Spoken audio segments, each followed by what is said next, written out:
ओम की ध्वनि ओम।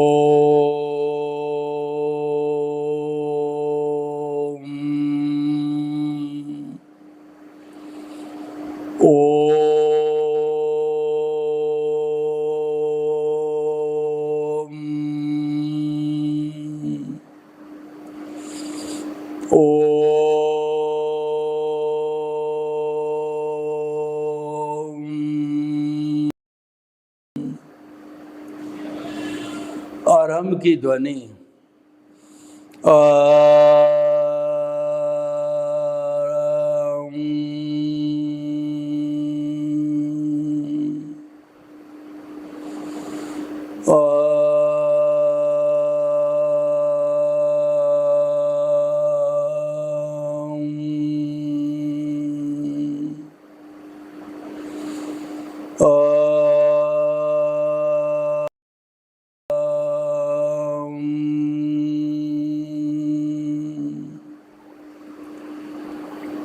भाई और बहनों, मातृशक्ति को नमन।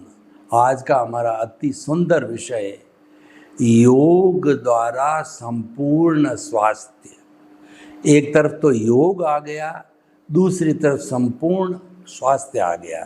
तो सबसे पहले हम इन दोनों की सांगोपांग व्याख्या करेंगे। पहले संपूर्ण स्वास्थ्य की व्याख्या करते हैं। प्राप्ति क्या करनी है? संपूर्ण स्वास्थ्य की प्राप्ति करनी है तो हम विश्व के वर्ल्ड हेल्थ ऑर्गेनाइजेशन ने संपूर्ण स्वास्थ्य किसको कहा है उसकी गाइडलाइन लेते हैं। WHO ने संपूर्ण स्वास्थ्य उस व्यक्ति को स्वस्थ कहा है जिसके अंदर शारीरिक स्वास्थ्य फिजिकल हेल्थ, दूसरा मानसिक स्वास्थ्य मेंटल हेल्थ, तीसरा इमोशनल स्वास्थ्य इमोशनल हेल्थ भावनात्मक स्वास्थ्य, चौथा जो स्पिरिचुअल हेल्थ मीन्स आध्यात्मिक स्वास्थ्य। और इन सब की परिणति जब ये चारों स्वास्थ्य होते हैं तो वह पूर्ण स्वस्थ हुआ या नहीं है, वो होता है सामाजिक स्वास्थ्य सोशल हेल्थ। इन पांचों तरह के हेल्थ को रखने वाला संपूर्ण स्वस्थ व्यक्ति है। और किसी में कोई कमी है तो संपूर्णता नहीं है। तो पांचों को जो है प्राप्त करना वो संपूर्ण स्वास्थ्य कहलाता है। तो हम इन संपूर्ण स्वास्थ्य की जो है उसके बाद के अंदर हम योग को लेते हैं। योग का अर्थ होता है जोड़ना, किसको? माइंड, बॉडी और सोल। जब हमारा मन, शरीर और आत्मा एक लाइन में आ जाते हैं, सिंक्रोनाइज होते हैं, सम अवस्था में आ जाते हैं, तो फिर पीछे कुछ रहता ही नहीं है, क्योंकि प्रभु आ गया, आत्मा जो है, मन आ गया जिससे संचालन होता है, जो संचालित होता है शरीर होता है। तीनों ही मेन आ गए तो फिर चौथे की जरूरत भी नहीं है। इसको कहते हैं योग। तो हम इस योग के द्वारा यानी मन, शरीर और आत्मा को समझें तो मन होता है वह हमारा चिंतन करता है, वर्तमान का चिंतन करता है और भूतकाल करता है, भविष्य काल की कल्पना करता है, उसको मन कहते हैं। और मन है मनन के पहले और मनन के बाद मन नहीं होता है, केवल मनन सोचा जाता, उसी समय मन को पैदा किया जाता है। इसीलिए मन एक टेम्परेरी तत्व है, मन पौद्गलिक है और मन नाशवान है। मन समाप्त हो जाता है जब हम अमन बनते हैं तो हमारा प्रभु आत्मा की सहायता ली जाती है, वो प्रत्यक्ष ज्ञान कहलाता है। और मन जहाँ पे फंक्शन होता है वो अप्रत्यक्ष ज्ञान कहलाता है। तो मन और शरीर, ये हमारा सारा जो शरीर है पंचभूतात्मक है, पृथ्वी जल अग्नि वायु और आकाश। और वैसे ये शरीर है इन पंचभूतों का बना हुआ जड़ है, परंतु इस शरीर का जो उपयोग है वह पिछले जन्म के कर्म के भुगतान के लिए इसका उपयोग किया। इसका यही फंक्शन है। और शरीर माध्यम खलु धर्म साधनम, शरीर को धर्म करने का, मुक्ति के रास्ते पर चलने का, और हमारा जो व्यवहार जगत अज्ञान है उसको शून्य करने का ये माध्यम है।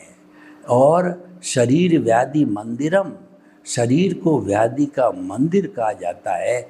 इसमें सैकड़ों तरह की बीमारियां होती है, फिर भी जो है ये मुक्ति का साधन है, बीमार होते हुए भी। और हमारी आत्मा है वो तो स्वयं भू है, भीतर विराजमान प्रभु है, उस पर किसी दूसरे का कोई कानून नहीं चलता। शरीर के ऊपर तो कुदरत का कानून चलता है, मन वचन काया रूपी ये शरीर पर कुदरत का कानून चलता है। और मन वचन काया उदय और प्रारब्ध के अधीन चलते हैं, मैकेनिकल मोड से चलते हैं।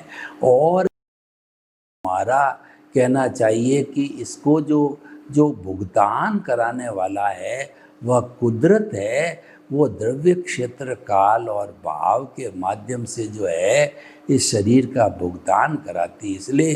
इसीलिए हमारी बॉडी को कहा जाता है ये इस नेचर का यूज़र है, यानी पंचभूतों का यूज़ करता है। और इस नेचर का जो है हमारी प्रकृति माँ का ये 60-70 जितना आयुष्य होता है उतने साल के लिए आता है और अपना नाटक अदा करके फिर चला जाता है। रंगमंचीय जगत है और कर्म खिलावनहार और नाना रूप बनाए के चेतन खेलनहार। जो डोरे की सहायता से लट्टू को जो फेंका जाता है, मोमेंट ऑफ इनर्शिया दिया जाता है, तो लट्टू कहता है कि मैं घूम रहा हूँ। अरे तेरे को घुमाने वाला तो ये शरीर कहता है कि मैं ऐसा कर रहा हूँ, वैसा कर रहा हूँ, ऐसा कर दिया। अरे भाई, भाग्य रूपी जो धागा है वो तुम कठपुतली हो, तुम्हारे को घुमा रहा है। को सुख को दुख देता है और कर्म देत झकझोर, और उर्जत सुरजत आप ही ध्वजा पवन के फेर। जो ध्वजा है वो पवन के फेर से जो सुलझती है उलझती है, वही सुलझाने वाला है, सुलझाने वाले नहीं हो। यानी जो कुछ भी तुम्हारे को सुख दुख होता है वो कर्माधीन है, और उसको भुगताने वाली हमारी ये कुदरत है जो कि 6 द्रव्यों से बनी हुई है। वो है हमारा चेतन, अचेतन, और जो है मोशन, रेस्ट, टाइम और स्पेस। ये इटरनल 6 द्रव्य है, इसको नेचर कहते हैं। और जिस कानून पर ये चलते हैं वो कुदरत का कानून कहलाता है। और व्यक्ति का भुगतान कराने के लिए ये 6 तत्व है, जो कि तत्व रूप में तो इटरनल है, अवस्था रूप के अंदर ये बदलते रहते हैं। उसको संसार कहते हैं कि हर क्षण हर वस्तु बदलती है, यानी 6 द्रव्य बदलते हैं, उसी का नाम संसार है। और इस बदलाव को कहते हैं हम कुदरती रचना। जो भुगतान चलता है ये कुदरती रचना है और ऑटो मोड से चलता है। ये पिछले जन्म की फिल्म है, स्क्रिप्ट है, मन वचन काया की बैटरियाँ है, उसके अनुसार चलता है। No correction can be given, कोई गुंजाइश नहीं होती करेक्शन देने की। फिल्म के अंदर वर्तमान का प्रोजेक्टर है, वो कोई करेक्शन नहीं दे सकता है, वो तो अपने आप फिल्माई गई है, उसी के अनुसार चलती है। तो भाई और बहनों, हम आपको बताना कि हमने जो बात कही, मन की बात कही, और दूसरा शरीर की बात कही, और तीसरा स्वयं भू, हमारी शुद्ध आत्मा अक्रिया है, कुछ भी नहीं करती, उसकी प्रेजेंस है। उसकी प्रेजेंस नहीं हो तो वी आर डेड बॉडी, हमको शमशान में ले जा कर के जला दिया जाएगा।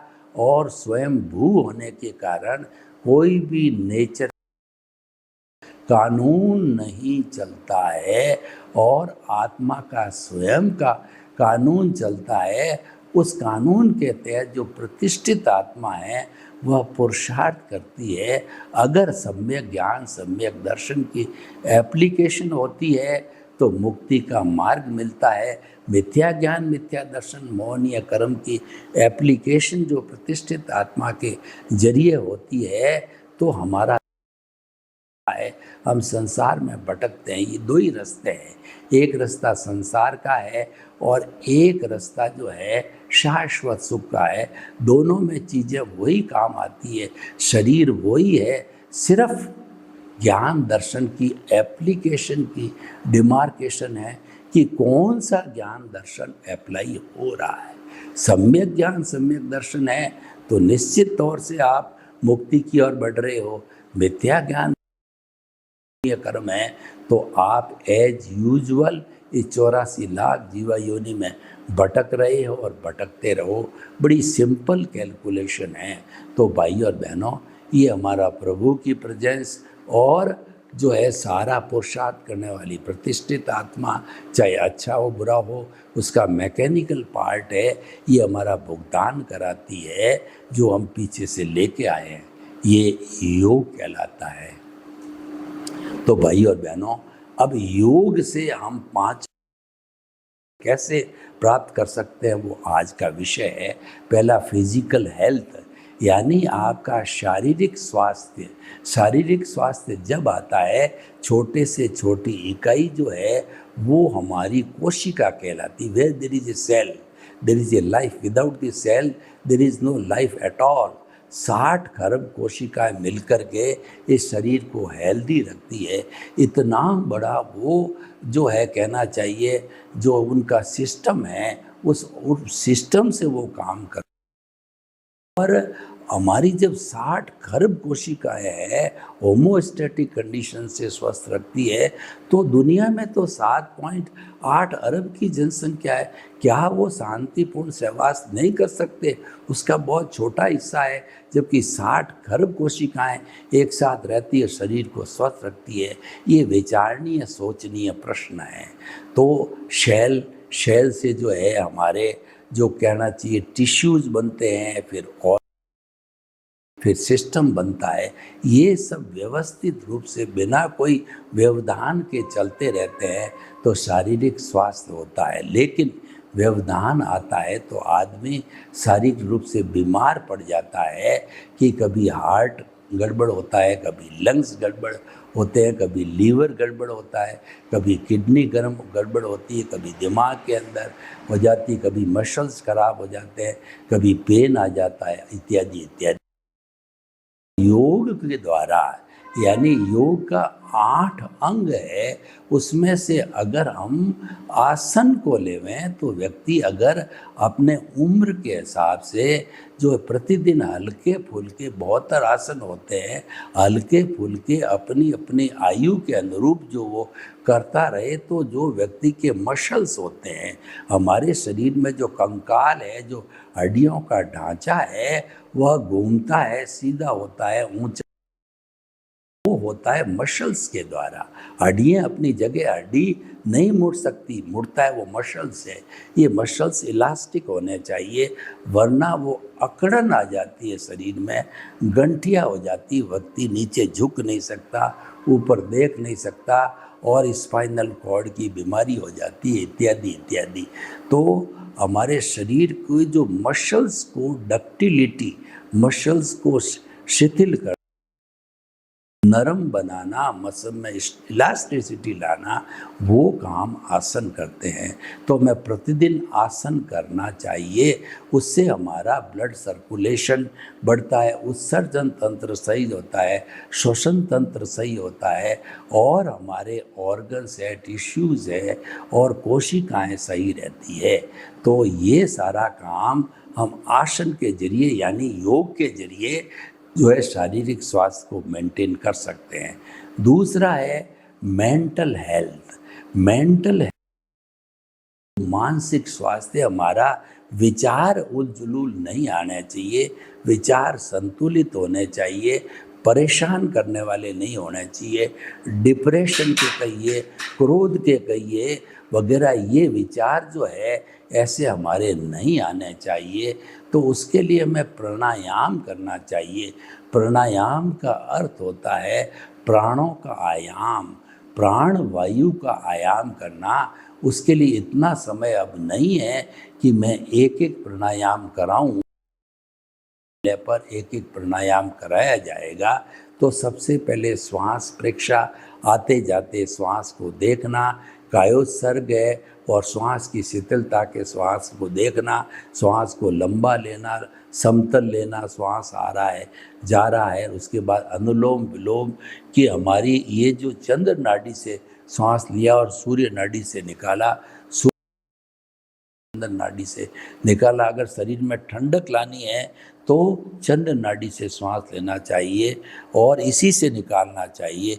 गर्मी लानी है तो सूर्य नाड़ी से ले और सूर्य नाड़ी से निकालो।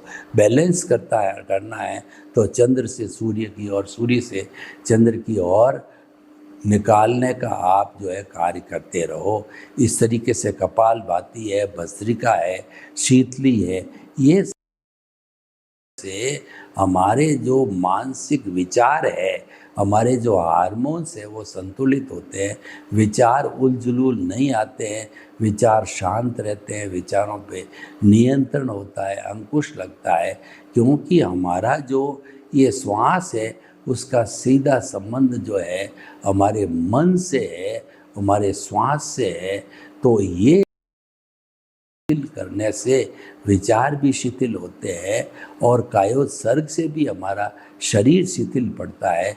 इन सब का संबंध है हमारे चिंतन के द्वारा होता है। चिंतन अगर लिमिटेड है, चिंतन अगर स्वस्थ है, चिंतन में नेगेटिविटी नहीं है, पॉजिटिविटी है, अगर हम पॉजिटिव थिंकिंग करते हैं, सकारात्मक सोच करते हैं, थिंक पॉजिटिव, डू पॉजिटिव और बी पॉजिटिव, तो ऐसी स्थिति के अंदर हमारे विचार जो है वो संतुलित रहे, स्वास्थ्य अच्छा बना रहेगा, हम अच्छा निर्णय लेंगे और अच्छा काम करेंगे। तीसरा जो स्वास्थ्य हमारा इमोशनल हेल्थ, भावनात्मक स्वास्थ्य, यानी हमारे इमोशंस, क्रोध, अहंकार, माया, लोभ जो है ये उद्प्रेरित नहीं होने चाहिए, प्रज्वलित नहीं होने चाहिए, अग्नि जलनी नहीं चाहिए।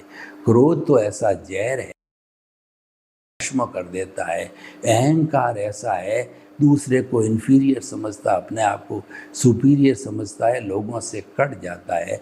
और माया का मतलब छल कपट, ये परिवार को तोड़ाता है, लोगों को तोड़ाता है, समाज के अंदर कम्युनल राइट्स करवाता है। ये सब मायावी लोग करते हैं। और लोभी व्यक्ति होता है, दूसरे के हक को मारता है और ये अपनी हवस के कारण, आवश्यकता के कारण वो धन एकत्रित करता जाता है और मकड़ी के जाल की तरह एक दिन उसी में डूब जाता है।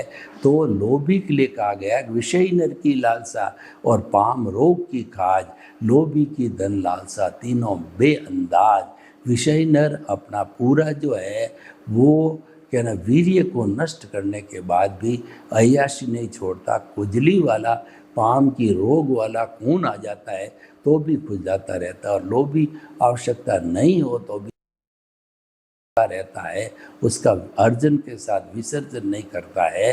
तो ये जो है हमारे इमोशनल हेल्थ को कंट्रोल करने के लिए मेडिटेशन करना चाहिए। हमें जितना जितना समय मिले वो हम कायोत्सर्ग करें, श्वास को शिथिल करने के बाद में मेडिटेशन करें, सालंबन ध्यान करें, निरालंबन ध्यान करें। तो मेडिटेशन करेंगे, मौन रहेंगे तो हमारा धीरे धीरे ये जितना भी क्रोध, मान, माया रूपी जो चंडाल चौकड़ी है ये इस पर उप होगा और ये अपना प्रभाव नहीं दिखाने पाएंगे। तो मेडिटेशन, हमें इसके लिए मौन रहना चाहिए, मेडिटेशन अधिक से अधिक करना चाहिए। तो हमारा शारीरिक स्वास्थ्य, मानसिक स्वास्थ्य, इमोशनल हेल्थ और दूसरा स्पिरिचुअल हेल्थ। स्पिरिचुअल हेल्थ का अर्थ होता है कि भीतर की ओर जाना, आत्म प्रदेशों से संपर्क करना। तो हमें जो आँख बंद करके और भीतरी जगत में ज़्यादा से ज़्यादा गोते लगाना चाहिए। तो प्रभु है, ईश्वर है, उसको केंद्र बिंदु, ये ज्योति केंद्र है, वहाँ पर शुद्ध भाव के द्वारा उनकी प्राण प्रतिष्ठा कर दो और फिर उनकी रोज उपासना करो, जैसे मंदिर में भगवान की करते हैं। उनसे वार्तालाप करो, इंट्रोस्पेक्शन करो और आत्मनिरीक्षण करो, परीक्षण करो और सेल्फ रियलाइजेशन करो। ऐसा करते रह स्पिरिचुअल हेल्थ, आध्यात्मिक हेल्थ बहुत अच्छा रहेगा। और ये सारे हेल्थ आने के बाद में उसकी एप्लीकेशन हम परिवार करें, समाज में करें और उस धंधे में करें जहाँ पर कि हम काम करते हैं, वर्किंग स्पेस में उसकी करते रहेंगे, तो जो है हमारा जो एप्लीकेशन करना संतुलित होगा। यानी हम किसी व्यक्ति पर क्रोध नहीं करेंगे, अहंकार नहीं करेंगे, माया नहीं करेंगे, लोभ नहीं करेंगे, और हम जो है ये कि वो एकदम वो जो है संतुलित रूप से हमारा व्यवहार होगा, चाहे परिवार के सदस्य हो, चाहे समाज के सदस्य हो, वहाँ पर हमारा बैलेंस्ड बिहेवियर रहेगा।